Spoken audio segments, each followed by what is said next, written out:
ಕಲಬುರಗಿಯ Mannur multi speciality ಆಸ್ಪತ್ರೆ ಕಲ್ಯಾಣ ಕರ್ನಾಟಕ ಭಾಗದ ಪ್ರಸಿದ್ಧ ಆಸ್ಪತ್ರೆಗಳಲ್ಲಿ ಒಂದಾಗಿದೆ. ಡಾಕ್ಟರ್ ಫಾರೂಕ್ ಮಣ್ಣೂರು ಸಾರಥ್ಯದಲ್ಲಿ ಅತ್ಯಂತ ಅನುಭವಿ ವೈದ್ಯರಿಂದ ಉತ್ತಮ ಚಿಕಿತ್ಸೆ ನೀಡಲಾಗುತ್ತಿದೆ. ಮಣ್ಣೂರು ಮಲ್ಟಿ ಸ್ಪೆಷಾಲಿಟಿ ಆಸ್ಪತ್ರೆಯಲ್ಲಿ ಸಿಗುವ ಚಿಕಿತ್ಸೆಗಳು: general surgery, laparoscopy surgery, neuro surgery, orthopaedic surgery, plastic surgery, gastro surgery, aqua surgery, gynaecology surgery, general medicine, paediatric, neuro surgery, cardiology, haematology, endocrinology, ENT ಮತ್ತು ophthal, general physician, gynaecology, paediatric, family medicine, urology, nephrology, radiology, dialysis, advance ICU ಮತ್ತು advance OT setup, ಅತ್ಯಾಧುನಿಕ ಸೌಲಭ್ಯವುಳ್ಳ ಕ್ಯಾಸುಲಿಟಿ, ದಿನದ 24 ಗಂಟೆ emergency trauma centre. ಹೆಚ್ಚಿನ ಮಾಹಿತಿಗಾಗಿ ಸಂಪರ್ಕಿಸಿ ಬಾರಾ hills circle, ring ರಸ್ತೆ, Kalaburagi. Phone number 9538786108. BPL ration card ಹಾಗೂ ಆಯುಷ್ಮಾನ್ ಕಾರ್ಡ್ ಫಲಾನುಭವಿಗಳಿಗೆ ಸುಜಿನಿ ಆಸ್ಪತ್ರೆಯಲ್ಲಿ ಉಚಿತ ಚಿಕಿತ್ಸೆ. ಕಲಬುರಗಿಯಲ್ಲಿ ಸ್ತ್ರೀ ರೋಗ ಹಾಗೂ ಮಕ್ಕಳ ಚಿಕಿತ್ಸೆಗಾಗಿಯೇ ಪ್ರತ್ಯೇಕ ಆಸ್ಪತ್ರೆ ಪ್ರಾರಂಭ.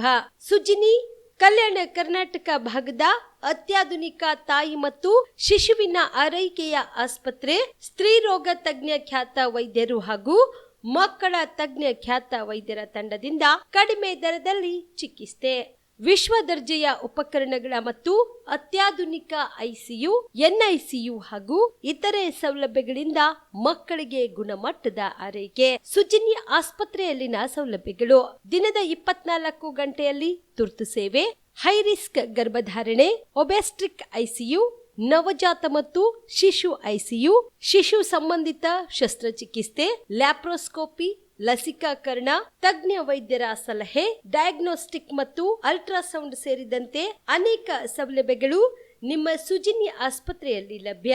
ಹೆಚ್ಚಿನ ಮಾಹಿತಿಗಾಗಿ ಸಂಪರ್ಕಿಸಿ ಸುಜಿನಿ ಆಸ್ಪತ್ರೆ, ಬಿಗ್ ಬಜಾರ್ ಎದುರುಗಡೆಗೆ, ಕಲಬುರಗಿ. ದೂರವಾಣಿ ಸಂಖ್ಯೆ 08472272727 ಅಥವಾ mobile number 9900427814. Star care multi speciality trauma emergency 24x7 ತುರ್ತು ಚಿಕಿತ್ಸಾ ಸೌಲಭ್ಯವುಳ್ಳ ಆಸ್ಪತ್ರೆ. ಕಲಬುರಗಿ ಜಿಲ್ಲೆಯ ಖ್ಯಾತ ಅನುಭವಿ ವೈದ್ಯ ಡಾಕ್ಟರ್ ಪ್ರಶಾಂತ್ ಮಾಲಿ ಅವರ ನೇತೃತ್ವದಲ್ಲಿ ಅನುಭವಿ ವೈದ್ಯರ ತಂಡದೊಂದಿಗೆ orthopaedic, neuro surgery, general surgery, general medicine, urology, gastro surgery, paediatric, obstetric, gynaecology, cardiology, neurology ಸೇರಿದಂತೆ OPD, IPD, ICU, NICU, ultrasound, 2D echo, laboratory, major OT ಸೌಲಭ್ಯಗಳೊಂದಿಗೆ ಎಲ್ಲ ರೋಗಕ್ಕೂ ಒಂದೇ ಸೂರಿನಡಿ ರಿಯಾಯಿತಿ ದರದಲ್ಲಿ ಸ್ಟಾರ್ ಕೇರ್ ಆಸ್ಪತ್ರೆಯಲ್ಲಿ ದಿನದ 24 ಗಂಟೆ ಎಮರ್ಜೆನ್ಸಿ ಚಿಕಿತ್ಸೆ ನೀಡಲಾಗುವುದು. ಹೆಚ್ಚಿನ ಮಾಹಿತಿಗಾಗಿ ಸಂಪರ್ಕಿಸಿ ಸ್ಟಾರ್ ಕೇರ್ ಮಲ್ಟಿ ಸ್ಪೆಷಾಲಿಟಿ ಆಸ್ಪತ್ರೆ, ಸ್ವಾಭಿಮಾನಿ ಸ್ವದೇಶಿ ಕೇಂದ್ರದ ಮುಂಭಾಗ, ಗುಬ್ಬಿ ಕಾಲನಿ, ಕಲಬುರಗಿ. ಮೊಬೈಲ್ ನಂಬರ್ 9066906614 ಅಥವಾ 8472360239. ನಮಸ್ಕಾರ ವೀಕ್ಷಕರೇ, ಆನ್ ಸ್ಪಾಟ್ ನ್ಯೂಸ್ಗೆ ಸ್ವಾಗತ. ನಾನು ಸಂಗೀತ. ಬುದ್ಧಗಯಾ ಮಹಾಬೋಧಿ ವಿಹಾರದ ಆಡಳಿತ ಸಂಪೂರ್ಣವಾಗಿ ಬೌದ್ಧರಿಗೆ ನೀಡಲು ಆಗ್ರಹಿಸಿ ದೇಶಾದ್ಯಂತ ಪ್ರತಿಭಟನೆ ಮೂಲಕ ಜಿಲ್ಲಾಧಿಕಾರಿಗಳಿಗೆ ಮನವಿ ಸಲ್ಲಿಸಲು ನಿರ್ಧರಿಸಲಾಗಿದೆ ಎಂದು ನಾಗಪುರದ ಬಂತೆ ಮಹಾತೇರು ಹೇಳಿದರು. ಕಲಬುರಗಿಯ ಪತ್ರಿಕಾ ಭವನದಲ್ಲಿ ಕರೆದ ಸುದ್ದಿಗೋಷ್ಠಿಯನ್ನು ಉದ್ದೇಶಿಸಿ ಮಾತನಾಡಿದ ಅವರು, ಬೌದ್ಧ ಧರ್ಮದ ಪವಿತ್ರ ಕ್ಷೇತ್ರ ಬುದ್ಧಗಯಾ ಬುದ್ಧ ಧರ್ಮದವರ ಕೈಯಲ್ಲಿ ಇಲ್ಲ. ಹೀಗಾಗಿ ಬುದ್ಧಗಯಾವನ್ನ ಬೌದ್ಧ ಧರ್ಮದವರ ಕೈಯಲ್ಲಿ ನೀಡಬೇಕೆಂದು ಆಗ್ರಹಿಸಿ ನವೆಂಬರ್ 26ರಂದು ದೇಶಾದ್ಯಂತ ಪ್ರತಿಭಟನೆ ನಡೆಸಲಾಗುವುದು ಎಂದು ಬಂತೆ ಮಹಾತೇರು ಹೇಳಿದರು. वो सारा मठ ये महाबोधि विहार का ही ब्रांचेस है, क्योंकि मठ शब्द जो है वो बुद्धिस्ट लोगों का होता है और आश्रम जो होता है वो ब्राह्मण सन्यासी लोगों का आश्रम होते हैं, बुद्धिस्ट का मठ होता है. तो सारे मठों का जितना ज़मीन है वो पुराना महाबोधि विहार का ज़मीन है. तो ये ज़मीनों के भी मामले थे. बिहार में काफ़ी संघर्ष वाहिनी के थ्रू कुछ काम चल रहा था. तो राजेंद्र प्रसाद और कमेटी लोगों ने मिलकर के एक एक्ट बनाया, बोधगया टेम्पल एक्ट 1949, जिसमें कि 4 हिंदू और 4 बुद्धिस्ट रहेंगे. जिलाधिकारी गया का जो है वो पदेन अध्यक्ष रहेगा और उसको हिंदू होना जरूरी है, ऐसे कानून लिखा था. बाद में अभी 1991 में डॉक्टर अंबेडकर सेंटेनरी ईयर में बुद्ध गया महाबोधि विहार बौद्धों का होना चाहिए, इसको लेके नागपुर से एक बहुत बड़ा रथ यात्रा निकाला, दादर चैत्य भूमि होते हुए पूरा घूम करके बुद्ध गया आया है। बुद्धिस्ट का डिमांड खड़ा हुआ है कि बुद्धिस्ट का स्थान बुद्धिस्ट को दे दो। भंते आर्य नागार्जुन सुरेश ससाई जो कि जापानी मूल के हैं, इंडियन हैं, तो उनके नेतृत्व में अभियान चला। भंते आनंद आगरा से थे, उनके सेक्रेटरीट में यह आंदोलन काफ़ी साल तक के चला है। बुद्ध गया में 1995 में 3 महीना धरना प्रदर्शन चला, तब जाके 3 महीना में उस समय में मुख्यमंत्री लालू प्रसाद यादव थे, उनके साथ डिस्कशन हुआ। उस डिस्कशन में उन्होंने 4 मेंबर हमारे बुद्धिस्ट साइड से बुद्धिस्ट मंक्स को पहली बार मेंबरशिप दिया। वो चारों बड़े भंते लोग जो थे उन्होंने मेरे को वहाँ का भिक्षु प्रभारी बनाया, इंचार्ज बनाया। फिर हमारा धरना दिल्ली में जंतर मंतर पे 18 मंथ तक के चला। 18 महीने धरना चलने के बाद उस समय में इंद्र कुमार गुजराल की सरकार थी, इंद्रजीत गुप्ता होम मिनिस्टर थे। उस चर्चा में हमारे हाई चीफ सेक्रेटरी लेवल पे केंद्र सरकार राज्य सरकार के साथ बैठक हुआ। उस बैठक में ये बात आया, बुद्धिस्ट का तो कभी सेक्रेटरी बनाया ही नहीं, हमेशा ही अध्यक्ष जो होता है जिलाधिकारी गया होता है। और समान कहाँ है, 4 हिंदू 4 बुद्धिस्ट कहाँ है? क्योंकि हिंदू साइड से बोध गया का जो महंत है वो महंत लाइफ मेंबर होता है, माने हर बार जो भी महंत होगा वो वहाँ का लाइफ मेंबर होता है बोध गया टेम्पल कमेटी का। तो इसलिए हिंदू महंत पावरफुल पोस्ट, जिलाधिकारी कलेक्टर जो गया है वो हिंदू, तो तमाम हिंदू के नाम से वहाँ से मैनेजमेंट चलते रहा है। उसके खिलाफ आंदोलन चला। आंदोलन में 4 पहली बार बुद्धिस्ट मंक बनाए थे, भिक्षु प्रभारी बनाया था हम लोगों ने। वहाँ पर सजाने का काम किया, सुधारने का काम किया, रेनोवेशन का काम किया, देश विदेश के लोगों को जोड़ने का काम किया।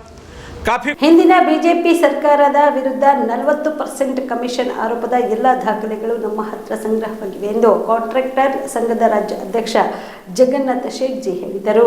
ಕಲಬುರಗಿಯ ಪತ್ರಿಕಾ ಭವನದಲ್ಲಿ ನಡೆದ ಸುದ್ದಿಗೋಷ್ಠಿಯನ್ನು ಉದ್ದೇಶಿಸಿ ಮಾತನಾಡಿದ ಅವರು, ನಾಳೆ ನಾಗಮೋಹನ್ ದಾಸ್ ಆಯೋಗಕ್ಕೆ ಎಲ್ಲ ವರದಿ ನೀಡುತ್ತಿದ್ದೇವೆ. ನಮಗೆ ನ್ಯಾಯ ಸಿಗುವವರೆಗೂ ನಮ್ಮ ಹೋರಾಟ ಮುಂದುವರಿಸುತ್ತೇವೆ ಎಂದರು. ಈಗಲೂ ಸಹ ಶಾಸಕರು ಕಮಿಷನ್ ಕೇಳುವುದು ಮುಂದುವರೆದಿದೆ. ನಾವು ಯಾವುದೇ ಪಾರ್ಟಿ ಪರ ಅಲ್ಲ, ವಿರೋಧವೂ ಅಲ್ಲ ಎಂದರು. ಮೊನ್ನೆ ಲೋಕಾಯುಕ್ತವರು ಬಂದಾಗ 40% ಕಮಿಷನ್ ನಾವು ಮಾಡಿದ್ದೆವು, ಅದೆಲ್ಲ ಸುಳ್ಳು ಅಂತೇಳಿ ಪತ್ರಿಕೆಯಲ್ಲಿ ಪ್ರಕಟಣೆ ಆಯಿತು. ಪತ್ರಿಕೆಯಲ್ಲಿ ಪ್ರಕಟ ಆದವು. ಲೋಕಾಯುಕ್ತರು ಒಂದು ಕಂಡೀಷನ್ ಮೇಲೆ ಭಾಳ ಸರಿಯಾಗಿ ಕೊಟ್ಟಿರೋರು. ಏನಂತಂದ್ರೆ ದಿವಂಗತ ಅಂಬಿಕಾಪತಿಯವರು ಒಂದು 40% ಕಮಿಷನ್ ಬಗ್ಗೆ ಆರೋಪ ಮಾಡಿದರು, ಅದು ಸುಳ್ಳಾಗಿದೆ ಅಂಥೇಳಿ ಕೊಟ್ಟಿದ್ರು. ಅವ್ರು ಯಾರು ಅಂದರೆ BBMP ಕಾಂಟ್ರಾಕ್ಟರ್ ಅಂತ ಕೊಟ್ಟಿದ್ದರು. ಮುಂದೆ BBMP ಕಾಂಟ್ರಾಕ್ಟರ್ದ ಹೆಸರು ಬಿಟ್ಟು ಸ್ಟೇಟ್ ಅಸೋಸಿಯೇಷನ್ ಕಾಂಟ್ರಾಕ್ಟರ್ ಹೆಸರು ನಮ್ಮ ರಾಜಕಾರಣಿಗಳು ತೆಗೆದುಕೊಂಡರು.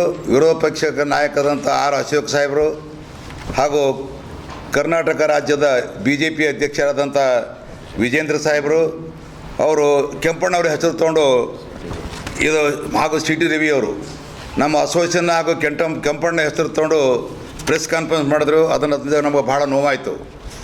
ಯಾಕಂತಂದ್ರೆ ನಾವು ಲೋಕಾಯುಕ್ತಕ್ಕೆ ನಮ್ಮ ಅಸೋಸಿಯೇಷನ್ನಿಂದ ಲೆಟ್ರೇ ಕೊಟ್ಟಿಲ್ಲ. ಮಾನ್ಯ ಕೆಂಪಣ್ಣವರು ನಿಯೋಗ ಹೋಗಿ ಲೋಕಾಯುಕ್ತಕ್ಕೆ ಒಂದೇ ಒಂದು ಪತ್ರ ಕೊಟ್ಟಿಲ್ಲ ನಾವು. ಒಂದು ವೇಳೆ ನಮ್ಮ ಇವರು ಅಂಬಿಕಾಪತಿಯವರು ಕೊಟ್ಟಿರೋದಕ್ಕಿಂತಂದ್ರೆ ಅಂಬಿಕಾಪತಿಯವರು ಮುಂದೆ ಮರಣ ಹೊಂದಿದರು. ಅವರು ಮರಣ ಹೊಂದಾದ್ರೂ ಲೋಕಾಯುಕ್ತರು ನಮಗೊಂದು ಕ್ಲಾರಿಫಿಕೇಷನ್ ಕೇಳಬೇಕಾಗಿತ್ತು. ನಿಮ್ಮಲ್ಲಿ ನಿಮ್ಮ ಸಂಘದ ಉಪಾಧ್ಯಕ್ಷರಿದ್ದರವರು ಅವ್ರು ಹಿಂಗೆ ಕಂಪ್ಲೇಂಟ್ ಮಾಡಿದ್ದಾರೆ, ಅದ್ರ ಬಗ್ಗೆ ವಿವರಣೆ ಏನು ಕೊಡ್ತೀರಿ ಅಂತ ಕೇಳಬೇಕಾಗಿತ್ತು. ಅವರು ನಮಗೆ ಕೇಳಿಲ್ಲ. ಕೇಳಲಾರ್ದೆ ಅದಕ್ಕೇನದ ಅವರು ಇದು ಸುಳ್ಳದ ಅಂತೇಳಿ ಒಂದು ರಿಪೋರ್ಟ್ ಕೊಟ್ರಂತ. ಅದರ ಆಧಾರದ ಮೇಲೆ ನೀವು ಪ್ರೆಸ್ನವರು ಪಾಪ ಹೇಳಿದ್ರಿ, ನಿಮ್ಮದೇ ತಪ್ಪಿಲ್ಲ. ನಾವು ಒಂದೇ ಒಂದು ಲೆಟ್ರ್ ಲೋಕಾಯುಕ್ತಕ್ಕೆ ನಾವು ಕೊಟ್ಟಿಲ್ಲ. ನಾವು ಕೊಟ್ಟಿದ್ದು 40% ಕಮಿಷನ್ ನಡೆದ ಸರ್ ಅಂತೇಳಿ ಅಂದಿನ ರಾಜ್ಯದ ಮುಖ್ಯಮಂತ್ರಿಗಳಾದಂಥ ಮಾಜಿ ಮುಖ್ಯಮಂತ್ರಿ SR ಬೊಮ್ಮಾಯಿ ಸಾಹೇಬರಿಗೆ ಕಳಕಳಿ ಕೇಳಿಕೊಂಡು ಬಸವರಾಜ ಬೊಮ್ಮಾಯಿ ಸಾಹೇಬರಿಗೆ ಅವ್ರು ನಾವು ಕೇಳ್ಕೊಂಡಾಗ ಅವ್ರಿಗೊಂದು ನಿಯೋಗ ಮಾಡಿರಿ, ಇದಕ್ಕೊಂದು ಕಮಿಟಿ ಮಾಡಿರಿ, ಮಾಡ್ಕೇಸಿ ಎನ್ಕ್ವೈರಿ ಮಾಡಿ ಅಂತ ಕಮಿಟಿ ಮಾಡಲಿಲ್ಲ ಅವರು. ಅವಾಗ ಮತ್ತೇನದ ವಿರೋಧ ಪಕ್ಷಕ್ಕೆ ನಾಯಕರಂಥ ಈಗಿನ ಮುಖ್ಯಮಂತ್ರಿಗಳಾದಂಥ ಮಾನ್ಯ ಸಿದ್ದರಾಮಯ್ಯ ಸಾಹೇಬರಿಗೆ ಭೇಟಿಯಾದಾಗ ಅವರು ನಿಯೋಗ ಬಗ್ಗೆ ಡಿಸ್ಕಸ್ ಮಾಡಿದ್ರು, ಸರ್ಕಾರ ಅದಕ್ಕೆ ಬೆಲೆ ಕೊಡಲಿಲ್ಲ. ಅವ್ರು ಬಂದ ಮೇಲೆ ನಿಯೋಗ ಮಾಡಿದ್ರು. Doctor Nagamohan Das retired judge ಅವ್ರ ಥ್ರೂ ನಿಯೋಗ ಮಾಡಿದ್ರು. ನಿಯೋಗ ಮಾಡಿದ ನಂತರ ಮಾನ್ಯ ಕೆಂಪಣ್ಣನವರು ಎಲ್ಲ 31 ಜಿಲ್ಲೆಗಳಿಗೆ ಸುತ್ತಾಡಿ 31 ಜಿಲ್ಲೆಗಳ ರೆಕಾರ್ಡ್ ತರಿಸಿ ಇವತ್ತು ನಾಗಮೂರ್ತಿ ಆಯೋಗಕ್ಕೆ ಕೊಟ್ಟಿದ್ದೇವೆ. ಕೊಟ್ಟು ಸುಮಾರು 6 ತಿಂಗಳಾಯಿತು. ಕಡೆಗೆ ಅವರು ಸಾಯೋ ಟೈಮದಲ್ಲಿ ಒಂದು ವಿಡಿಯೋ ಕಾನ್ಫರೆನ್ಸ್ ಮಾಡಿ ನಮಗೆ ಹೇಳಿ, ನೋಡ್ರಿ ನಾಳೆ ನಾನು ಇವತ್ತು ಭಾಳ ಸೀರಿಯಸ್ ಆಗಿದ್ದೀನಿ, ನಂದು ಏನಾಗುತ್ತೆ ಹೇಳೋಕ್ಕಾಗಲ್ಲ, ನೀವು ಮಾತ್ರ ಈ 40% ಮಾತ್ರ ಅಜರಾಮರವಾಗಿ ಇದಕ್ಕೆ ಬೆನ್ನು ಹತ್ತಿ ಇದಕ್ಕೆ ನ್ಯಾಯ ದೊರಕಿಸ್ಕೊಡ್ಬೇಕು. ಇದರಲ್ಲಿ ಯಾರು ತಪ್ಪು ಮಾಡಿದವ್ರಿಗೆ ಶಿಕ್ಷೆ ಆಗಬೇಕು. ಸರ್ಕಾರಕ್ಕೆ ಎಷ್ಟು ಅನ್ಯಾಯ ಮಾಡಿದ್ದಾರೆ ಎಂಬುದನ್ನು ಜನರಿಗೆ ತಿಳಿಸಿ ಹೇಳಬೇಕು. ಇದರ ಬೆನ್ನನ್ನು ಬಿಡಬೇಡದು ಅಂತೇಳಿ ಅವ್ರ ಮುಂದೆ ನನಗೇನದ ಇವರು ಮುಂದೆ ಅಧ್ಯಕ್ಷರು ಯಾರೇ ಆಗಲಿ ಯಾರೇ ಬಿಡಲಿ, ಇದ್ರ ಬಗ್ಗೆ ಶೇಖ್ಜಿ ಅವರಿಗೆ ಭಾಳ ಕಳಕಳಿ ಇದೆ.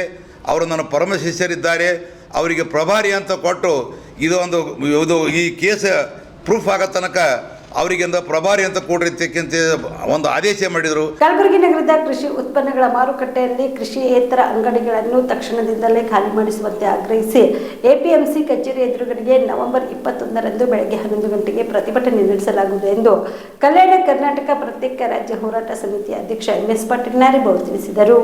ಕಲಬುರಗಿಯ ಪತ್ರಿಕಾ ಭವನದಲ್ಲಿ ಕರೆದ ಸುದ್ದಿಗೋಷ್ಠಿಯನ್ನು ಉದ್ದೇಶಿಸಿ ಮಾತನಾಡಿದ ಅವರು, ಕೃಷಿ ಮಾರುಕಟ್ಟೆ ಪ್ರಾಂಗಣದಲ್ಲಿ ಕಿರಾಣಿ ಅಂಗಡಿ, ಟ್ರಾನ್ಸ್ಪೋರ್ಟ್, ಎಲೆಕ್ಟ್ರಿಕ್ ಅಂಗಡಿ, ಪ್ಲಾಸ್ಟಿಕ್ ಶಾಪ್, ಕೊರಿಯರ್ ಸೇರಿದಂತೆ ಏಜೆನ್ಸಿಗಳು ಇತರೆ ವ್ಯಾಪಾರ ವಹಿವಾಟು ನಡೆಸಲು ಮಳಿಗೆಗಳು ತೆರೆಯಲು ಅವಕಾಶ ನೀಡಲಾಗಿದ್ದು, ಇದರಿಂದ ಕೃಷಿ ವ್ಯಾಪಾರ ವಹಿವಾಟಿಗೆ ಅನಾನುಕೂಲವಾಗುತ್ತಿದೆ. ಎಪಿಎಂಸಿ ವರ್ತಕರಿಗೆ ಅಂಗಡಿಗಳು, ಗೋದಾಮುಗಳು ಸಿಗುತ್ತಿಲ್ಲ. ಜಿದ್ದಿಗೆ ಬಿದ್ದು ಪಡೆಯಲು ಹೊರಟರೆ ದುಬಾರಿ ಬಾಡಿಗೆ ತೆರಬೇಕು. ಎಪಿಎಂಸಿ ಯಾರ್ಡ್ನಲ್ಲಿ ಇರುವ ಗೋದಾಮುಗಳನ್ನು ಪರಿವರ್ತನೆ ಮಾಡಿ ಶಟರ್ ಅಂಗಡಿಗಳನ್ನು ಮಾಡಿದ್ದಾರೆ. ಪಾರ್ಕಿಂಗ್ ಇದ್ದ ಸ್ಥಳದಲ್ಲಿ ಶಟರ್ಗಳನ್ನು ಮಾಡಿದ್ದಾರೆ ಎಂದು MS ಪಾಟೀಲ್ ನಾರಿಬೋಳ್ ಆರೋಪಿಸಿದರು. ಇವತ್ತು ದಿವಸ ಕಲಬುರಗಿಯ ಎಪಿಎಂಸಿ ಮಾರುಕಟ್ಟೆಯಲ್ಲಿ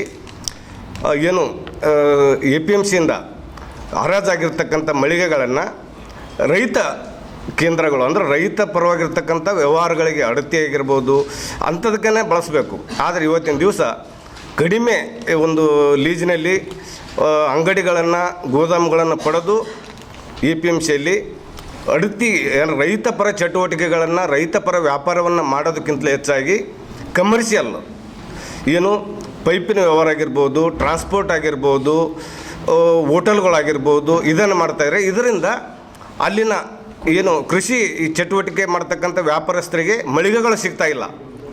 ಮಳಿಗೆಗಳು ಸಿಕ್ಕರೂ ಕಾಂಪಿಟೇಷನಿಂದ ಇವರು 1 ಲಕ್ಷ ರೂಪಾಯಿಗೆ ಒಂದು ಗೋದಾಮು ಮಳಿಗೆ ತೊಗೋತಿದ್ರು ಅಂದರೆ ಇವತ್ತು ರಾಜಸ್ಥಾನದವ್ರು ಬಂದು ಅದು 3 ಲಕ್ಷಕ್ಕೆ ಕೇಳ್ತಾರೆ. ಇವ್ರು 4 ಲಕ್ಷ ಕೊಟ್ಟು ತೊಗೋಬೇಕಲ್ಲಿ ಕೃಷಿ ಇದರಿಂದ ಅನ್ಯಾಯ ಆಗ್ತಾ ಇರೋದು. ವ್ಯಾಪಾರಸ್ಥರು ಜಿದ್ದಿಗೆ ಬಿದ್ದು 4 ಲಕ್ಷ ಕೊಟ್ಟು ತೊಗೊಂಡ್ರೂ ಕೂಡ ಅದರ ಒಂದು ಎಲ್ಲವನ್ನು ಈ ರೈತರ ಕೈಯಿಂದ ಸುಲಿಬೇಕಾಗ್ತದೆ.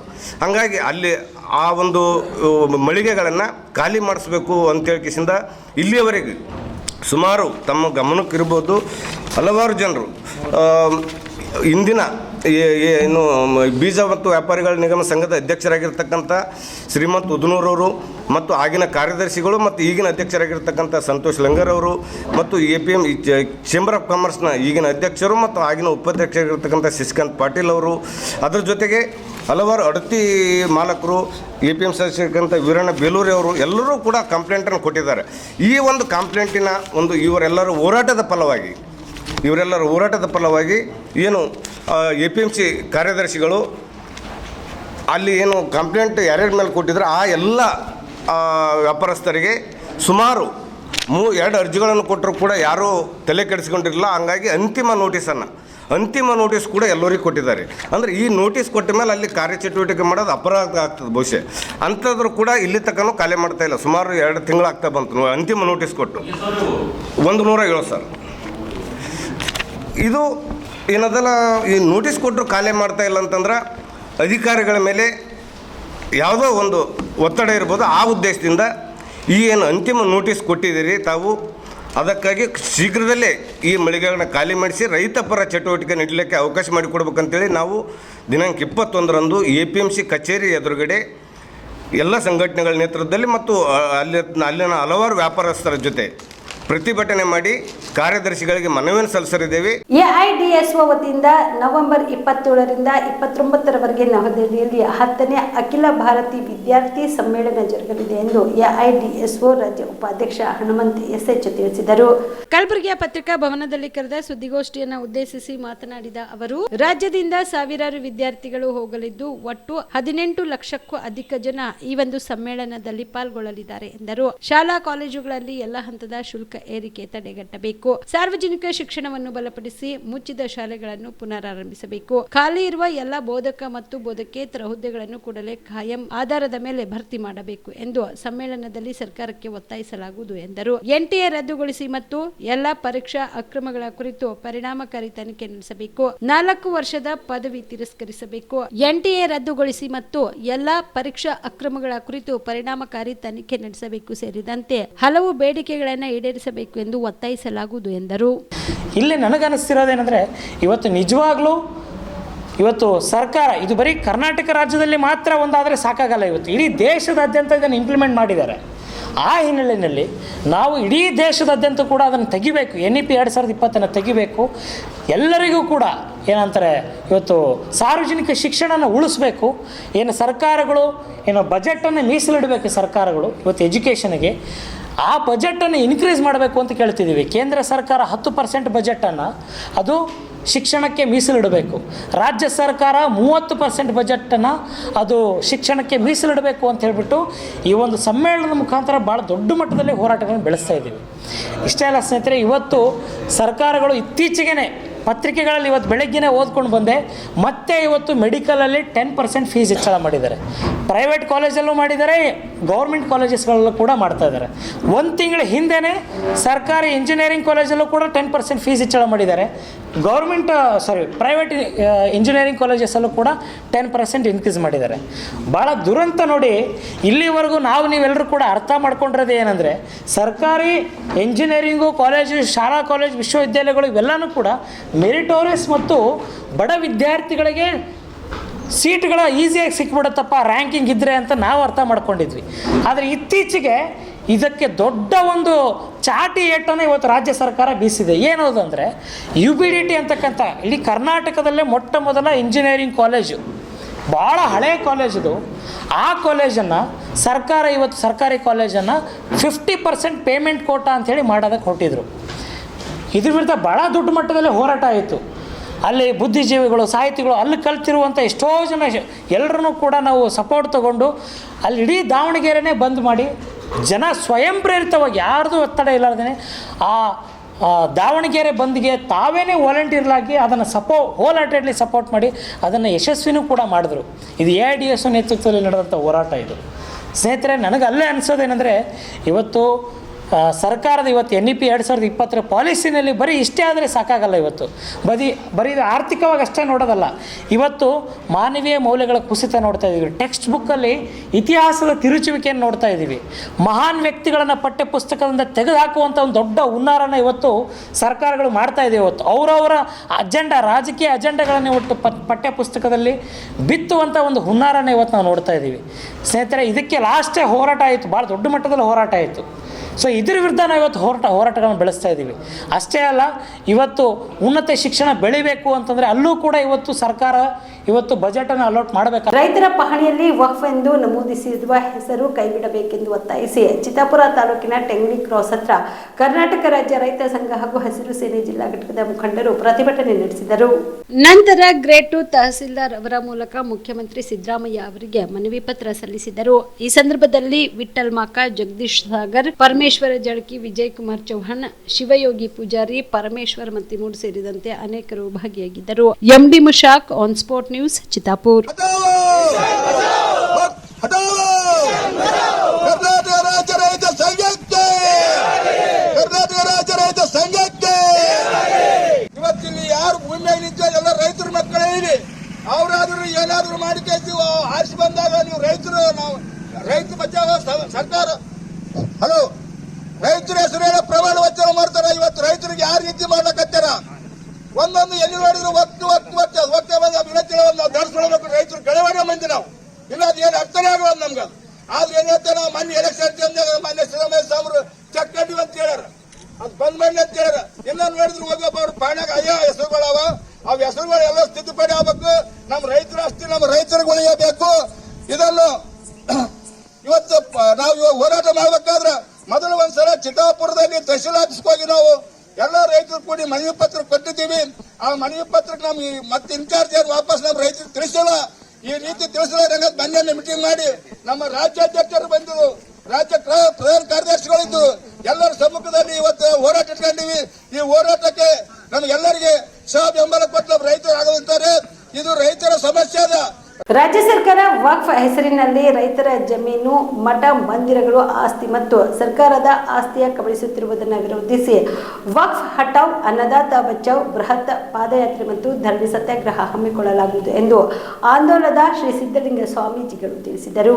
ಅಲ್ಲಿ ಕರೆದ ಸುದ್ದಿಗೋಷ್ಠಿಯನ್ನು ಉದ್ದೇಶಿಸಿ ಮಾತನಾಡಿದ ಅವರು, ಕರ್ನಾಟಕ ರಾಜ್ಯ ಸರ್ಕಾರದ ಮತ್ತು ವಕ್ಫ್ ಬೋರ್ಡ್ ವಿರುದ್ಧ ನವೆಂಬರ್ 21ರಂದು ಬೆಳಗ್ಗೆ 10 ಗಂಟೆಗೆ ನಗರದ ಗಂಜ್ ಪ್ರದೇಶದ ನಗರೇಶ್ವರ ಶಾಲೆಯಿಂದ ಜಗತ್ ವೃತ್ತದವರೆಗೆ ಮಠಾಧೀಶರು ಹಾಗೂ ಸಂತರ ನಡಿಗೆಯೊಂದಿಗೆ ಬೃಹತ್ ಪ್ರತಿಭಟನೆ ಹಾಗೂ ನವೆಂಬರ್ 21ರಿಂದ 23ರವರೆಗೆ ಜಗತ್ ವೃತ್ತದ ಜಗಜ್ಯೋತಿ ಬಸವೇಶ್ವರ ಮೂರ್ತಿ ಆವರಣದ ಪಕ್ಕದಲ್ಲಿ ಧರಣಿ ಸತ್ಯಾಗ್ರಹವನ್ನು ಹಮ್ಮಿಕೊಳ್ಳಲಾಗಿದೆ. ಆದ ಕಾರಣ ಕಲಬುರಗಿ ಜಿಲ್ಲೆಯ ಮಠಾಧೀಶರು, ರೈತಪರ ಸಂಘಟನೆಗಳು, ರೈತರು, ಹಿಂದೂಪರ ಸಂಘಟನೆಗಳು, ಪ್ರಗತಿಪರ ಸಂಘಟನೆಗಳು, ಪ್ರಗತಿಪರ ಚಿಂತಕರು, ಸಾಮಾಜಿಕ ಸಂಘಟನೆಗಳ ಮುಖಂಡರು ಭಾಗಿಯಾಗಬೇಕು ಎಂದು ಮನವಿ ಮಾಡಿದರು.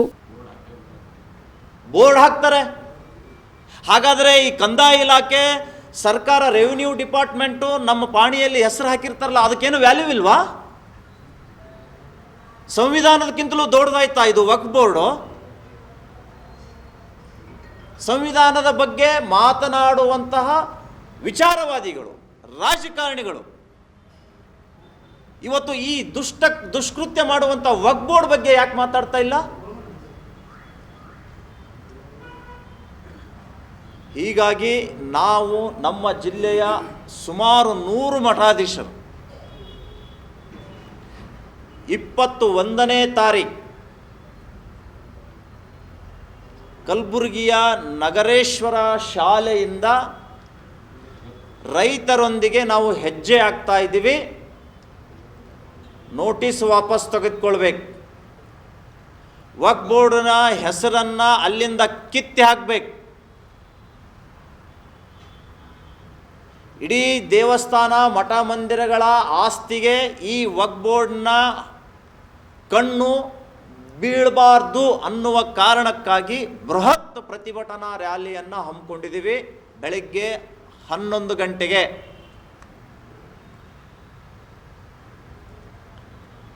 ಜಗತ್ ವೃತ್ತದವರೆಗೆ ಬಂದು ಜಗತ್ ವೃತ್ತದಲ್ಲಿ 3 ದಿನಗಳ ಪರ್ಯಂತರ ಒಂದು ದೊಡ್ಡ ಧರಣಿ ಸತ್ಯಾಗ್ರಹವನ್ನು ರೈತರೊಂದಿಗೆ ಮಠಾಧೀಶರು ಹಮ್ಮಿಕೊಂಡಿದ್ದೀವಿ. ಈ ಸರ್ಕಾರಕ್ಕೆ ಕಿಂಚಿತ್ತು ಕಾಳಜಿ ಏನಾದರೂ ಇದ್ದರೆ ತಕ್ಷಣವೇ ಇಲ್ಲಿಯ ಕರ್ನಾಟಕ ಸರ್ಕಾರ ರೈತರ ಹಿತ ಕಾಪಾಡುವಲ್ಲಿ ಮುಂದೆ ಬರಬೇಕು ಅನ್ನುವಂತಹ ಆಗ್ರಹ ಇವತ್ತು ನಮ್ಮ ಮಠಾಧೀಶರ ಮತ್ತು ರೈತರ ವೇದಿಕೆಯಿಂದ ಹೇಳಲಿಕ್ಕೆ ಬಯಸ್ತಾ ಇದ್ದೀನಿ. ದುರಂತ ಅಂದರೆ ರೈತರ ಪರ ಹೋರಾಟ ಹಮ್ಮಿಕೊಂಡಿದ್ದೀವಿ. ಆ ರ್ಯಾಲಿಗೆ ನೀವು ನಮಗೆ ರಕ್ಷಣೆ ಕೊಡಬೇಕು ಅಂತ ಇಲ್ಲಿಯ DCP ಕಡೆ ಮನವಿ ತಗೊಂಡು ಹೋದರೆ ನಿಮಗೆ ಯಾರು ರ್ಯಾಲಿ ಮಾಡಂದಿದ್ದಾರೆ ಅಂತ ಪ್ರಶ್ನೆ ಹಾಕ್ತಾರೆ. ಈ DCP ಕೇಳಿ ರ್ಯಾಲಿ ಮಾಡಬೇಕಾ? ಪ್ರತಿಭಟನೆ ಮಾಡುವುದು ಪ್ರತಿಯೊಬ್ಬ ನಾಗರಿಕನ ಹಕ್ಕ್ರಿ. ನಿಮ್ಮನ್ನು ಕೇಳಿ ಮಾಡಬೇಕಾ? ನಾವು ಕೋಳಿ ಕೇಳಿ ಮಸಾಲೆ ಅರಿಬೇಕಾ? ನಾನು ಬಂದೋಬಸ್ತ್ ಕೊಡೋಲ್ಲ ಅಂತ ಹೇಳ್ತಾರೆ. ಇದೇನಾ ನೀವು ಸಂವಿಧಾನದ ಹುದ್ದೆಯಲ್ಲಿ ಇದ್ಕೊಂಡು ಕರ್ತವ್ಯ ನಿಭಾಯಿಸೋದು? ಯಾರು ಕನ್ನಿಕಾ ಸಿಕ್ರಿವಾಲ್ ಅಲ್ಲ, ಕನ್ನಿಕಾ ಸಿಕ್ರಿವಾಲ್ ಯಾಕೆ ಕೊಡೋದಿಲ್ಲ? ಪ್ರತಿಭಟನೆ ನಾವು ಮಾಡ್ತೇವೆ, ಅದಕ್ಕೆ ಬಂದೋಬಸ್ತ್ ನೀವು ಕೊಡಲೇಬೇಕು. ಅದು ನಿಮ್ಮ ಕರ್ತವ್ಯ ಇದೆ.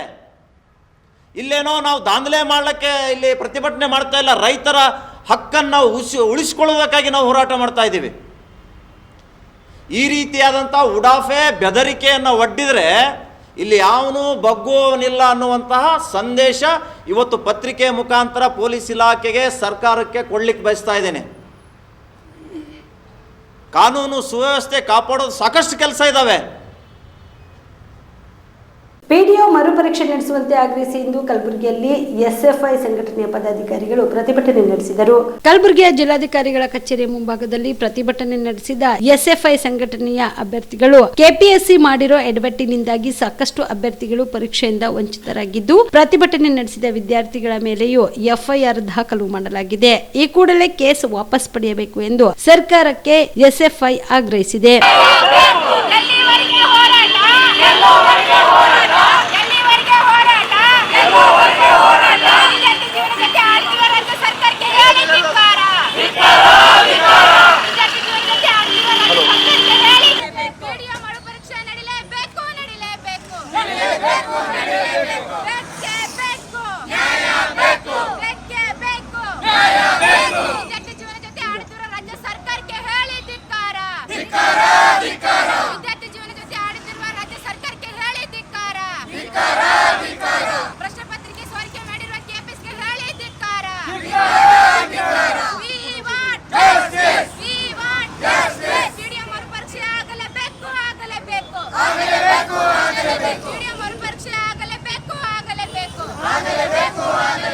ಕಲಬುರಗಿ ನಗರದ ಚಂದ್ರಶೇಖರ್ ಪಾಟೀಲ್ ಕ್ರೀಡಾಂಗಣದಲ್ಲಿ ನಡೆಯುತ್ತಿರುವ ಅಂತಾರಾಷ್ಟ್ರೀಯ ಟೆನ್ನಿಸ್ ಟೂರ್ನಿ ಪಂದ್ಯಾವಳಿಯ ಸಿಂಗಲ್ ಟೂರ್ನಿಗೆ ಇಂದು ನಡೆದ ಮೊದಲನೇ ಸುತ್ತಿನ ಮುಖ್ಯ ಪಂದ್ಯಾವಳಿಯಲ್ಲಿ ಜಯಗಳಿಸಿದ 3 ಭಾರತೀಯರು ಎರಡನೇ ಸುತ್ತಿನ ಮುಖ್ಯ ಪಂದ್ಯಾವಳಿಗೆ ಲಗ್ಗೆ ಇಟ್ಟಿದ್ದಾರೆ. ಜಿಲ್ಲಾಡಳಿತ ರಾಜ್ಯ ಲಾನ್ ಟೆನ್ನಿಸ್ ಸಂಸ್ಥೆ ಆಶ್ರಯದಲ್ಲಿ ಕಲಬುರಗಿ ನಗರದ ಚಂದ್ರಶೇಖರ್ ಪಾಟೀಲ್ ಕ್ರೀಡಾಂಗಣದಲ್ಲಿ ಅಂತಾರಾಷ್ಟ್ರೀಯ ಸಿಂಗಲ್ ಮತ್ತು ಡಬಲ್ ಟೆನ್ನಿಸ್ ಟೂರ್ನಿಯ 5ನೇ ಸುತ್ತಿನ ಪಂದ್ಯಾವಳಿಯ ಮೊದಲನೇ ಸುತ್ತಿನ ಮುಖ್ಯ ಪಂದ್ಯಾವಳಿಗೆ ಇಂದು ಶಾಸಕ ಅಲ್ಲಂ ಪ್ರಭು ಪಾಟೀಲ್ ಹಾಗೂ ಜಿಲ್ಲಾಧಿಕಾರಿ ಬಿ ಫೌಜಿಯಾ ತನರುಂ ಅವರು ಟಾಸ್ ಮೂಲಕ ಚಾಲನೆ ನೀಡಿದರು. ಭಾರತೀಯ ಆಟಗಾರರಾದ ಮನೀಶ್ ಗಣೇಶ್ ಹಾಗೂ ದೇವ್ ಜಾವಿಯಾ ಅವರ ನಡುವೆ ಮೊದಲನೇ ಸುತ್ತಿನ ಪಂದ್ಯ ಹಣಾಹಣಿಯನ್ನು ಆಯೋಜನೆ ಮಾಡಲಾಗಿತ್ತು. ಟಾಸ್ ಗೆದ್ದ ಮೈಸೂರಿನ ಕನ್ನಡಿಗ ಮನೀಶ್ ಗಣೇಶ್ ಅವರು ರಿಸರ್ವ್ ಮಾಡಿಕೊಳ್ಳಲು ಒಪ್ಪಿಕೊಂಡಿದ್ದು, ಪಂದ್ಯ ಪ್ರಾರಂಭವಾಗುತ್ತಿದ್ದಂತೆ ಆರಂಭದಿಂದಲೇ ಉತ್ತಮ ಪ್ರದರ್ಶನ ನೀಡುತ್ತಿದ್ದ ದೇವ್ ಜಾವಿಯಾ ಅವರು 6-4, 6-3 ನೇರ ಸೆಟ್ ಮೂಲಕ ಮನೀಶ್ ಗಣೇಶ್ ಅವರನ್ನು ಸೋಲಿಸಿದ್ದಾರೆ. ಅದೇ ರೀತಿ ಭಾರತೀಯ ಆಟಗಾರರಾದ ಸಿದ್ಧಾಂತ್ ಹಾಗೂ ಮನೀಶ್ ಸುರೇಶ್ ಕುಮಾರ್ ಅವರ ನಡುವೆ ನಡೆದ ರೋಚಕ ಪಂದ್ಯದಲ್ಲಿ 7-4, 6-4 ಅಂಕಗಳಿಂದ ಮನೀಶ್ ಸುರೇಶ್ ಕುಮಾರ್ ಅವರು ಜಯ ಸಾಧಿಸಿದರು. ಅದರಂತೆ ಭಾರತೀಯ ಆಟಗಾರ ಧೀರಜ್ ಹಾಗೂ ಕೊರಿಯಾದ ಎನಿಸ್ಕೋ ಜಾನ್ ಇಬ್ಬರ ನಡುವೆ ನಡೆದ ಪಂದ್ಯಾವಳಿಯಲ್ಲಿ ಅತ್ಯುತ್ತಮ ಪ್ರದರ್ಶನ ನೀಡಿದ ಧೀರಜ್ ಅವರು 6-0, 3-4 ಕೊರಿಯಾ ಆಟಗಾರರನ್ನು ಮಣಿಸಿ ಜಯಭೇರಿ ಸಾಧಿಸಿದ್ದಾರೆ. ಕಲಬುರಗಿ ಜಿಲ್ಲೆಯಲ್ಲಿ 2ನೇ ಸತಿ ಸತತವಾಗಿ ಹಿಂದಿನ ವರ್ಷ 2023ರಲ್ಲಿ ನಾವು ಹೋಸ್ಟ್ ಮಾಡಿದ್ದೀವಿ. ಈ ವರ್ಷ ನವೆಂಬರ್ 17ರಿಂದ 24 ತಾರೀಕುವರೆಗೆ ನಾವು ಹೋಸ್ಟ್ ಮಾಡ್ತಾ ಇದ್ದೀವಿ. KSLTಯಿಂದ ಎಲ್ಲ ರೆಪ್ರೆಸೆಂಟೇಟಿವ್ಸ್ ಬಂದಿದ್ದಾರೆ. 32 ಸಿಂಗಲ್ಸ್ ಚಾಂಪಿಯನ್ಶಿಪ್ಪಲ್ಲಿ ಭಾಗವಹಿಸ್ತಾ ಇದ್ದಾರೆ ಮತ್ತು 16 ಟೀಮ್ ಡಬಲ್ಸ್ ಚಾಂಪಿಯನ್ಶಿಪ್ಪಲ್ಲಿ ಭಾಗವಹಿಸ್ತಾ ಇದ್ದಾರೆ. ಇಲ್ಲಿ ನಾವು ITF ನಡೆಸ್ತಾ ಇರೋದು ಇಲ್ಲಿ ನಮ್ಮ ಕಲಬುರಗಿ ಗೌರ್ಮೆಂಟ್ ಸ್ಪೋರ್ಟ್ಸ್ ಹಾಸ್ಟೆಲಿಂದ ಹುಡುಗರು ಹುಡುಗಿಯರಿಗೆ ನಾವು ಬಾಲ್ ಬಾಯ್ಸು ಟ್ರೈನಿಂಗ್ ಕೊಟ್ಟು ಅವ್ರಿಗೇನು ಒಂದು ಪ್ರೋತ್ಸಾಹನ ಸಿಗಲಿ, ಅವ್ರಿಗೇನು ಒಂದು ಎಕ್ಸ್ಪೋಜರ್ ಸಿಗಲಿ ಅಂತ ಒಂದು ಕಾರ್ಯ ನಡೀತಾ ಇದೆ. ಈಗಾಗಲೇ ನಮ್ಮ ಶಾಸಕರು ಹೇಳಿದಾಗೆ ನಾವು ಜಾಸ್ತಿ ಹೊತ್ತು ಕೊಡೋದಕ್ಕೆ ಸ್ಪೋರ್ಟ್ಸ್ ಮತ್ತು ಸ್ಪೋರ್ಟ್ಸ್ ಇನ್ಫ್ರಾಸ್ಟ್ರಕ್ಚರ್ ಡೆವಲಪ್ಮೆಂಟ್ಗೆ ಸಾಕಷ್ಟು ಅನುದಾನ ಬಿಡುಗಡೆ ಮಾಡಿ ಅಭಿವೃದ್ಧಿ ಕೆಲಸ ನಡೀತಾನೇ ಇದೆ. ಮುಂದೆ ಹೋಗ್ತಾ ಸಹ ತಮ್ಮೆಲ್ಲರದ್ದು ಸಹಕಾರ ಇರಲಿ. ಈ ವರ್ಷ ITF ಆನ್ಲೈನ್ ನೀವು ಯಾವಾಗಲೂ ಲೈವ್ ವೀಕ್ಷಣೆ ಮಾಡಬಹುದು. ದಯವಿಟ್ಟು ತಾವು ಎಲ್ಲರೂ ಕಲಬುರಗಿಯಲ್ಲಿ ನಡೀತಾ ಇರೋದು ITF 2024 ನೀವು ವೀಕ್ಷಿಸಿ ಮತ್ತು ಇಲ್ಲಿ ನಮ್ಮ ಪ್ಲೇಯರ್ಸ್ಗೆ ಪ್ರೋತ್ಸಾಹಿಸಿ. ಇಲ್ಲಿ ಭಾರತದಿಂದ ಮತ್ತು ಇಡೀ ವಿಶ್ವದಿಂದ ಸಾಕಷ್ಟು 11 ಕಂಟ್ರೀಸ್ ಕಡೆಯಿಂದ ದೇಶಗಳಿಂದ ಬಹಳಷ್ಟು ಪ್ಲೇಯರ್ಸ್ ಬಂದಿದ್ದಾರೆ. ಇನ್ಫ್ಯಾಕ್ಟ್ ಬಹಳ ಹೈಲಿ ಸೀಡೆಡ್ ಪ್ಲೇಯರ್ಸ್ ಎಲ್ಲ ಬಂದಿದ್ದಾರೆ. ವಿ ಹೋಪ್ ಈ ವರ್ಷ ಒಂದು ಒಳ್ಳೆ ಚಾಂಪಿಯನ್ಶಿಪ್ ಆಗುತ್ತೆ ಮತ್ತು ಕಲಬುರಗಿ ಜಿಲ್ಲೆಯಲ್ಲಿ ಒಳ್ಳೆ ಸ್ಪೋರ್ಟಿಂಗ್ ಟ್ಯಾಲೆಂಟ್ದು ಪ್ರದರ್ಶನ ಆಗುತ್ತೆ. ಭಾರತ ದೇಶದ ಇತಿಹಾಸದಲ್ಲಿ ಅತಿ ಹಿಂದುಳಿದಿರ್ತಕ್ಕಂಥ ಭಾಗ ಕಲಬುರಗಿ. ಕೊನೆ ಡಿಸ್ಟಿಕ್ನಲ್ಲಿ ITF ಏನು ಟೆನ್ನಿಸ್ ಟೂರ್ನಮೆಂಟ್ ಇವತ್ತು ನಮ್ಮ ಪ್ರಪಂಚದ ಬೇರೆ ಬೇರೆ ದೇಶದಿಂದ ಬಂದು ಇವತ್ತು ಆಟಕ್ಕೆ ಆಡ್ತಾ ಇದ್ದಾರೆ. ಅದರೆಲ್ಲ ಉಸ್ತುವಾರಿಯನ್ನು ನಮ್ಮ ಕಲಬುರಗಿ ಜಿಲ್ಲೆಯ ಜಿಲ್ಲಾಧಿಕಾರಿಗಳಂತ ಫೌಜಿ ಮೇಡಮ್ ಅವರು ವಹಿಸ್ಕೊಂಡು ಪ್ರತಿಯೊಂದನ್ನು ಯಾವುದೇ ರೀತಿಯಿಂದ ತೊಂದರೆ ಆಗದೆ ಎಲ್ಲರಿಗೂ ಕೂಡ ಒಂದು ಸರಿಯಾಗಿ ಕೆಲಸ ಮಾಡಿಸಿ ಇವತ್ತು ಈ ಆಟವನ್ನು ನಾವು ಉದ್ಘಾಟನೆ ಮಾಡಿದ್ದೇವೆ. ಇದು 24ನೇ ತಾರೀಕುವರೆಗೂ ಈ ಕೆಲಸ ನಡೀತದೆ. ಅನೇಕ ವಿವಿಧ ದೇಶಗಳಿಂದ ಮತ್ತು ನಮ್ಮ ರಾಜ್ಯಗಳಿಂದ ಕೂಡ ಇದರಲ್ಲಿ ಭಾಗವಹಿಸಿದ್ದಾರೆ. ಸ್ಪರ್ಧಾ ಮನೋಭಾವದಿಂದ ಎಲ್ಲ ವಿದ್ಯಾರ್ಥಿಗಳು ಕೂಡ ಒಳ್ಳೆಯ ರೀತಿಯಿಂದ ಆಟ ಆಡಿ ಗೆಲುವನ್ನು ಸಾಧಿಸಿ ಸೋತವರು ಕೂಡ ಸಂಯಮದಿಂದ ಈ ಒಂದು ಪಾರ್ಟಿಸಿಪೇಟ್ ಮಾಡಿ ವಿಜೇತರಾಗಿ ನಮ್ಮ ಕಲಬುರಗಿ ಜಿಲ್ಲೆಗೆ ಹೆತ್ತ ತಂದೆ ತಾಯಿಗಳಿಗೆ ದೇಶಕ್ಕೆ ಕೀರ್ತಿ ತರ್ತಕ್ಕಂಥ ಕೆಲಸ ಆಗಲಿ ಅಂತೇಳಿ ಭಾಳ ಸಂತೋಷದಿಂದ ನಾವು ಇದರ ಉದ್ಘಾಟನೆಯನ್ನು ಮಾಡಿದ್ದೇವೆ. ಮತ್ತು ನಾವು ಕ್ರೀಡೆಗೆ ಕಲಬುರಗಿ ಜಿಲ್ಲೆ ಇಡೀ ರಾಜ್ಯದಲ್ಲಿ ಎಲ್ಲಕ್ಕಿಂತ ಹೆಚ್ಚು ಒತ್ತು ಕೊಡ್ತಕ್ಕಂಥದ್ದು ನಮ್ಮ ಕಲಬುರಗಿ ಜಿಲ್ಲೆ. ಇವತ್ತು ಈ ಭಾಗದಲ್ಲಿ ನಮ್ಮ ಮಲ್ಲಿಕಾರ್ಜುನ ಖರ್ಗೆ ಸಾಹೇಬರ ಒಂದು ಪ್ರಯತ್ನದಿಂದ ಏನು 371 ಕಲಂ ತಿದ್ದುಪಡಿ ಬಂದಿದೆ, ಸಾಕಷ್ಟು ಹಣ ಬರ್ತದೆ.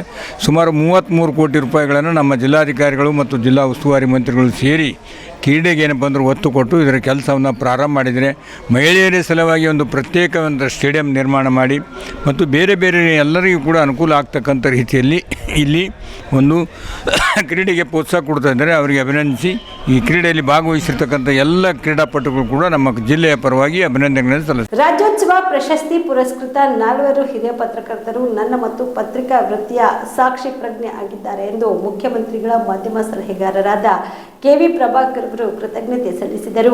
ರಾಜ್ಯೋತ್ಸವ ಮತ್ತು ಸುವರ್ಣ ಸಂಭ್ರಮ ಪ್ರಶಸ್ತಿ ಪುರಸ್ಕೃತ ಪತ್ರಕರ್ತರಿಗೆ ಸನ್ಮಾನಿಸಿ ಗೌರವಿಸಿ ಮಾತನಾಡಿದ ಅವರು, ರಾಜ್ಯೋತ್ಸವ ಪುರಸ್ಕೃತರಾಗಿರುವ ಸನತ್ ಕುಮಾರ್ ಬೆಳಗಲಿ, ಎಸ್ಎನ್ ಶಂಕರ್ ಕಾಟರ್ಗಿ, ರಾಮಕೃಷ್ಣ ಬಡಶೇಷಿ ಅವರೆಲ್ಲರೂ ನನಗೆ ವೈಯಕ್ತಿಕವಾಗಿ ಸಾಕ್ಷಿ ಪ್ರಜ್ಞೆ ಆಗಿದ್ದಾರೆ. ಜೊತೆಗೆ ಪತ್ರಿಕಾ ವೃತ್ತಿಯ ಸಾಕ್ಷಿ ಪ್ರಜ್ಞೆ ಕೂಡ ಆಗಿದ್ದಾರೆ ಎಂದರು. ಸನತ್ ಕುಮಾರ್ ಬೆಳಗಲಿ ಮತ್ತು ಎನ್ಎಸ್ ಶಂಕರ್ ಅವರಿಗೆ ಯಾವತ್ತೋ ರಾಜ್ಯೋತ್ಸವ ಪ್ರಶಸ್ತಿ ಬರಬೇಕಿತ್ತು. ಆದರೆ ನಮ್ಮ ಅವಧಿಯಲ್ಲಿ ಸಿಕ್ಕಿರುವುದು ನಮ್ಮ ಸೌಭಾಗ್ಯ. ಸುವರ್ಣ ಸಂಭ್ರಮ ಪ್ರಶಸ್ತಿ ಪುರಸ್ಕೃತರು ನನ್ನ ಸಹೋದ್ಯೋಗಿಗಳು, ಸಮಕಾಲೀನರು ಇದ್ದಾರೆ.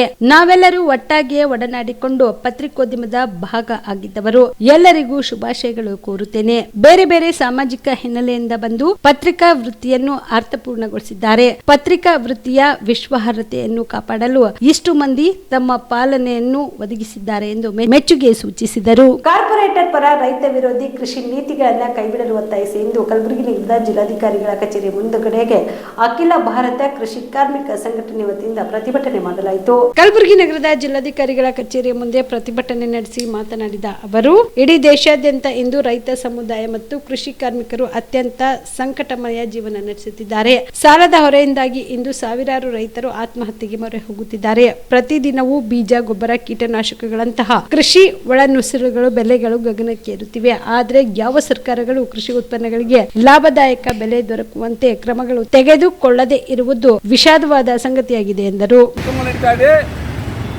ಇವತ್ತಿನ ದಿವಸಕ್ಕೆ ಪ್ರಾಮುಖ್ಯತೆ ಏನಂತಂದ್ರೆ, ಈ ದೇಶದ ಮಹಾನ್ ಕ್ರಾಂತಿಕಾರಿ ಸ್ವಾತಂತ್ರ್ಯ ಹೋರಾಟಗಾರರು ಲಾಲಾ ಲಜಪತ್ ರಾಯ್ ಅವರು 1928 ನವೆಂಬರ್ 17ಕ್ಕೆ ಹುತಾತ್ಮರಾಗ್ತಾರೆ. ಅವರು ಆ ಬ್ರಿಟಿಷ್ ಸರ್ಕಾರ ಸೈಮನ್ ಕಮಿಷನ್ ತಗೊಂಡ್ಬಂದಾಗ ಸೈಮನ್ ಗೋ ಬ್ಯಾಕ್ ಅಂತೇಳಿ ಘೋಷಣೆ ಕೂಗ್ತಾ ಲಾವೂರಿನ ರೈಲ್ವೆ ಸ್ಟೇಷನ್ ಮುಂದ್ಗಡೆ ಅವ್ರ ಮೇಲೆ ಲಾಠಿ ಚಾರ್ಜ್ ಆಗ್ತದೆ. ಅವರಲ್ಲೇ ಪ್ರಾಣವನ್ನು ಅರ್ಪಿಸ್ತಾರೆ. ಆ ಒಂದು ಹುತಾತ್ಮ ಲಾಲಾ ಲಜಪತ್ ರಾಯ್ ಅವರ ನೆನಪಿನಲ್ಲಿ ದೇಶದಾದ್ಯಂತ ನಾವು ಇವತ್ತು ಪ್ರತಿಭಟನೆಯನ್ನು ಮಾಡ್ತಾ ಇದ್ದೀವಿ. ಯಾಕೆ ಈ ಪ್ರತಿಭಟನೆ ಮಾಡ್ತಾ ಇದ್ದೀವಿ? ಯಾಕಂತಂದರೆ ಕಳೆದ 2020ರಲ್ಲಿ ಕೇಂದ್ರ ಸರ್ಕಾರದ ವಿರುದ್ಧ ಸುಮಾರು 500 ರೈತ ಸಂಘಟನೆಗಳು SKM ನೇತೃತ್ವದಲ್ಲಿ ಹೋರಾಟ ಮಾಡಿದರು. ಡೆಲ್ಲಿನಲ್ಲಿ 3 ಕೃಷಿ ಕಾಯ್ದೆಗಳನ್ನು ವಾಪಸ್ ತಗೊಂಡ್ರು. ಆದರೆ ಅಲ್ಲಿ ಒಂದು ಆಶ್ವಾಸನೆಯನ್ನು ಕೊಟ್ಟಿದ್ರು ಈ ದೇಶದ ಪ್ರಧಾನಮಂತ್ರಿ ನರೇಂದ್ರ ಮೋದಿ ಅವರು, ರೈತರು ಚಳವಳಿನ ವಾಪಸ್ ತಗೊಂಡ್ರೆ ನಾವು ಅವರಿಗೆ ಬೆಂಬಲ ಬೆಲೆಯನ್ನು ಖಾತ್ರಿಪಡಿಸ್ತೀವಿ, ವಿದ್ಯುತ್ ಖಾಸಗೀಕರಣವನ್ನು ವಾಪಸ್ ತಗೊಳ್ತೀವಿ ಅಂತ ಹೇಳಿದರು. ಹಾಗೂ ರೈತರ ಸಾಲ ಮನ್ನಾವನ್ನು ಮಾಡ್ತೀವಿ ಅಂತ ಹೇಳಿದರು. ಆದರೆ ಕಳೆದ 4 ವರ್ಷಗಳಿಂದ ಈ ಒಂದು ಬೇಡಿಕೆಗಳಲ್ಲಿ ಯಾವುದೇ ಬದಲಾವಣೆ ಆಗಿಲ್ಲ. ಇವತ್ತು ಅವರು ಬೆಂಬಲ ಬೆಲೆ ಖಾತ್ರಿಯನ್ನು ಜಾರಿಗೊಳಿಸಕ್ಕೆ ತಯಾರಿಲ್ಲ. ವಿದ್ಯುತ್ ಖಾಸಗೀಕರಣ 2023ರ ಬಿಲ್ಲು ತೂಗುಕತ್ತಿ ನಮ್ಮ ತಲೆ ಮೇಲೆ ಇದೆ. ಇದು ಜಾರಿಯಾದರೆ ರೈತರೆಲ್ಲ ಪಂಪ್ ಸೆಟ್ಗಳಿಗೆ ಈಗೇನು 10,000 ಫ್ರೀ ಇದೆ, 10 FP-ವರೆಗೆ ಆ ವಿದ್ಯುತ್ತನ್ನ ಇನ್ನು ಮುಂದೆ ಮೀಟ್ರ್ ಕೊಡಿಸ್ತಾರೆ. ಮೀಟ್ರ್ ಕೊಡಿಸಿದ್ರೆ ಪ್ರತಿ ಮೀಟರ್ನಿಂದ ತಿಂಗಳಿಗೆ 2,000-3,000 ಬಿಲ್ ಬರ್ತದೆ. ರೈತರು ಉಳುಮೆ ಮಾಡೋಕ್ಕಾಗಲ್ಲ, ಜೀವನ ಮಾಡೋಕ್ಕಾಗಲ್ಲ ಅಂತ ಪರಿಸ್ಥಿತಿ ನಿರ್ಮಾಣ ಆಗ್ತದೆ. ಆದ್ದರಿಂದ ಇದನ್ನು ನಾವು ತೀವ್ರವಾಗಿ ಇವತ್ತು ವಿರೋಧಿಸ್ತಾ ಇದ್ದೀವಿ. ಆಮೇಲೆ ರೈತರಿಗೆ ಪಿಂಚಣಿ ಕೊಡಬೇಕಂತ ಬೇಡಿಕೆ ಇದೆ. ಇವತ್ತು 60 ವರ್ಷ ಆಗಿರುವಂಥ ರೈತರಿಗೆ 10,000 ರೂಪಾಯಿ ತಿಂಗಳಿಗೆ ಪಿಂಚಣಿ ಕೊಡಬೇಕಂತೇಳಿ, ಮತ್ತು ರೈತರು ಮಾಡಿರುವ ಎಲ್ಲ ಸಾಲಗಳನ್ನು ಒಂದು ಸರ್ತಿ ಮನ್ನಾ ಮಾಡಬೇಕಂತೇಳಿ ಬೇಡಿಕೆ ಇದೆ. ಯಾಕಂದರೆ ಈ ಸರ್ಕಾರ, ಕೇಂದ್ರ ಸರ್ಕಾರ ಕಳೆದ 3-4 ವರ್ಷಗಳಲ್ಲಿ 15 ಲಕ್ಷ ಕೋಟಿ ರೂಪಾಯಿಗಳನ್ನು ಸಾಲವನ್ನು ಮನ್ನಾ ಮಾಡಿದರೆ, ಯಾರ್ದು? ಬಂಡವಾಳಗಾರರು, ಕಾರ್ಪೊರೇಟ್ ಮನೆತನದವ್ರದ್ದು, ಅಗರ್ಭ ಶ್ರೀಮಂತರು, ಅಂಬಾನಿ ಅದಾನಿ ಅಂತವ್ರದ್ದು 14 ಲಕ್ಷ ಕೋಟಿ ಸಾಲ ಮನ್ನಾ ಮಾಡಿದ್ದಾರೆ. ಆದರೆ ನಮ್ಮ ರೈತರಿಗೆ ಬೆಂಬಲ ಬೆಲೆ ಕೊಡಂದ್ರೆ ನಮ್ಮ ಹತ್ರ ದುಡ್ಡಿಲ್ಲ ಅಂತ ಹೇಳ್ತಾರೆ.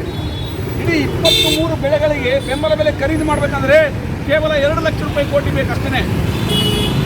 ಬಂಡವಾಳಗಾರರಿಗೆ 14 ಲಕ್ಷ ರೂಪಾಯಿ ಕೋಟಿ ಕೊಡಲಿಕ್ಕೆ ದುಡ್ಡಿದೆ.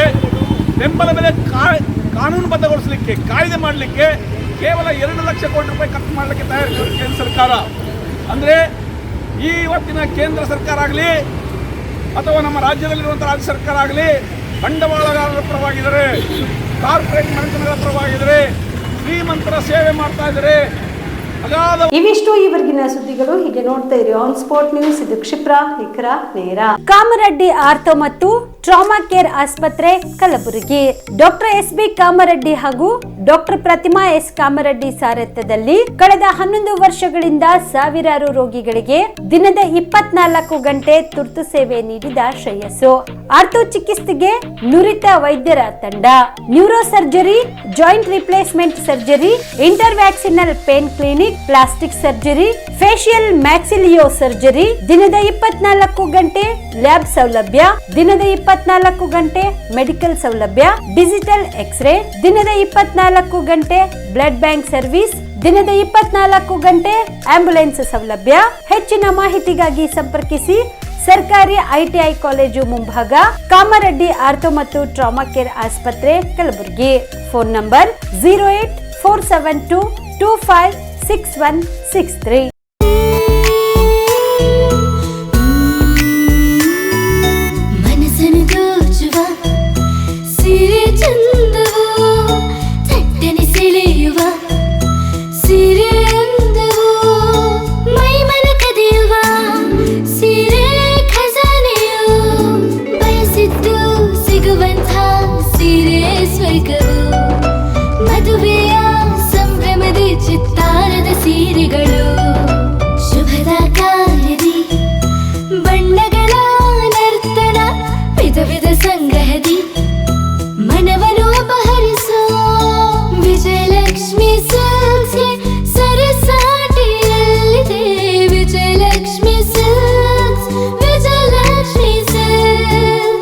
ಗುಲ್ಬರ್ಗ ಜಿಲ್ಲೆಯಲ್ಲಿಯೇ ಮಹಿಳೆಯರ ಮತ್ತು ಮಕ್ಕಳ ವಸ್ತ್ರಗಳ ಏಕೈಕ ಅತಿ ದೊಡ್ಡ showroom Vijayalakshmi silks, city centre mall, super market road, Gulbarga. ನಿಮ್ಮ ಮನೆಯಲ್ಲಿ ಮದುವೆ ಇದೆಯಾ? ಮದುಮಗ ಸೇರಿದಂತೆ ಸಂಬಂಧಿಕರಿಗೆ, ಸ್ನೇಹಿತರಿಗೆ ಬಟ್ಟೆ ಖರೀದಿ ಮಾಡೋದಿದೆಯಾ? 10 ಅಂಗಡಿಗೆ ಹೋಗಿ ಬಟ್ಟೆ ಹುಡುಕುವ ಬದಲು ಎಲ್ಲಾ ರೀತಿಯ ಹಬ್ಬಗಳ, ಮದುವೆ, ಶುಭ ಸಮಾರಂಭ ಸೇರಿದಂತೆ ಎಲ್ಲಾ ರೀತಿಯ ಬಟ್ಟೆಗಳು ಇದೀಗ ಒಂದೇ ಸೂರಿನಡಿಯಲ್ಲಿ ಕಲ್ಪಿಸಿದ್ದಾರೆ. ಹಾಗಾದ್ರೆ ಚಿಂತೆ ಬಿಡಿ. ನಿಮ್ಮ ಕಲಬುರಗಿಯಲ್ಲಿ ಮೀರಾ ಮೆನ್ಸ್ ಅವೆನ್ಯೂ ಪುರುಷರ ಬಟ್ಟೆಗಳಿರುವ ಬೃಹತ್ ಶೋರೂಮ್ ಪ್ರಾರಂಭಿಸಿದ್ದಾರೆ. ಇಲ್ಲಿ Manyavar, Blackberrys, Jack and Jones, Rare Rabbit, Spykar, Indian Terrain, Arrow, Mufti, US Polo ಸೇರಿದಂತೆ ಎಲ್ಲಾ ರೀತಿಯ ಬ್ರಾಂಡೆಡ್ ಬಟ್ಟೆಗಳು ಇಲ್ಲಿ ಲಭ್ಯ. ಇನ್ನೊಂದು ವಿಶೇಷ ಏನೆಂದ್ರೆ ಮದುಮಗನಿಗೆ ಹಾಗೂ ಸಂಬಂಧಿಕರಿಗೆ ಮದುವೆಗೆ ಬೇಕಾದ ಎಲ್ಲಾ ರೀತಿಯ ಬಟ್ಟೆ, ಸೂಟ್, ಶೇರ್ವಾನಿ, ಜೋಧ್ಪುರಿ, ಬ್ಲೇಸರ್, ಪೇಟಾ, ಶೂಸ್ ಸೇರಿದಂತೆ ಎಲ್ಲಾ ರೀತಿಯ ವಸ್ತುಗಳು ಇಲ್ಲಿ ರಿಯಾಯಿತಿ ದರದಲ್ಲಿ ಲಭ್ಯ. ಮತ್ತ್ಯಾಕೆ ತಡ? ಹಿಂದೆ ಭೇಟಿ ನೀಡಿ. ಕಲ್ಯಾಣ ಕರ್ನಾಟಕದ ಬೃಹತ್ ಬಟ್ಟೆ showroom Meera men's avenue, Lahoti petrol bunk ಮುಂಭಾಗ, ತಿಮ್ಮಾಪುರಿಗೆ ಹೋಗುವ ರಸ್ತೆ, ಕಲಬುರಗಿ. ಹೆಚ್ಚಿನ ಮಾಹಿತಿಗಾಗಿ ಸಂಪರ್ಕಿಸಿ 9916745499.